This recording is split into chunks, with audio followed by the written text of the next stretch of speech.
This week's Torah reading is called Korach, which is actually the name of one of the cousins of Moshe Rabbeinu, the leader of the Jewish people, and Aaron HaKohen, of course, his brother, and so on. Korach started a whole rebellion against Moshe and Aaron. You can look up the verses to see what happened, and so on. Now, if you actually look the names of the people that started the rebellion together with Korach, and then 250 people moved on with the rebellion, and a lot more, and so on, 4 names are mentioned. You have Korach, Dasan, Aviram, and On ben Peles. These 4 people started up the problem. But when actually they're punished and the rebellion actually finished, you don't find On ben Peles. What happened with him? Where did he go? Our sages actually look up this and they offer a very interesting explanation. And through this explanation, we will discover what's the role of a true woman. In Judaism, at least according to Judaism. And the idea is like this. When Korach went back home, after Moshe Rabbeinu gave a whole bunch of instructions, the wife of Korach incited him, like pushed him, excited him, and so on, into rebel against Moshe Rabbeinu. Because she said, he's keeping all the great high-level roles in the government for him, for his brother, and so on. And for you, what did he give you? Nothing, and so on. So she actually moved Korach into a rebellion. And Korach then moved other people. But when On ben Peles went back home and told his wife what he was planning on doing together with Korach and so on, she told him something very interesting. Look, wait a second. If Moshe Rabbeinu is the master, you're a student. And if Korach is the master, you're still a student. What difference does it make for you? Who's in charge? You're not going to be in charge. So why do you get into this rebellion?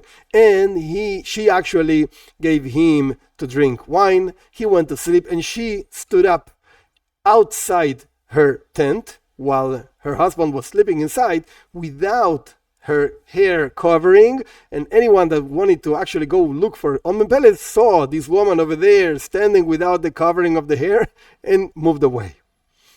In this way, when the rebellion actually happened, On ben Peles was not there, he was sleeping. On this, our sages bring a verse in Proverbs. The verse says that the wisdom of woman actually builds the house. But if she is not wise, and the other side, so on, she destroys the house. So we find the wife of Korach destroyed her husband and the whole family and so on, together with hundreds of other Jews. But the wife of On ben Peles saved him forever, so to speak. Now, together with this, the Talmud brings a very interesting phrase. I'm going to say it in Hebrew, in the original language of the Talmud. I'll translate in the very simple way, and you'll find something very not nice towards woman. But then I'm going to offer a Hasidic explanation of exact same words, just read a little bit different, and you will see how Judaism sees the role of a woman. Up to now, we explained about the wife of Korach and the wife of On ben Peles. So we already see that there's a woman over here that has in her hands, so to speak, build the house or destroy the house. But there's more to it. The Talmud says something very interesting. Simple translation. What is a good woman? Isha ksheira. What is a good woman? The one that does the will of her husband. So the husband says this, and she does this. The husband says that, she does that, and so on. What does this show? Like, woman doesn't exist. But now let's read it in a very different way. Same phrase, just a Hasidic view of this. Eizo isha ksheira, what is a good woman? Ha'oisa, the one that actually makes, not that does, not that she does whatever he says, she makes a will on her husband. What does it mean? The husband usually, he's learning and he's into the stars and moon and the sun and so on.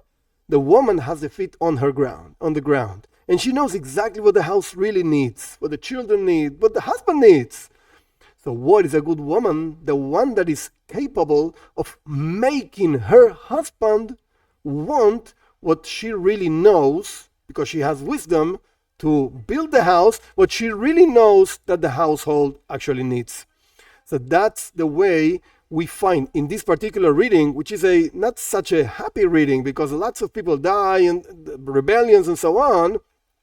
Or we do find how to define the role of a woman according to Judaism. And of course, this applies to any household in any single place. Usually, again, Chachmas Nashim Bansa Beisa is the wisdom of the woman, that which builds the house.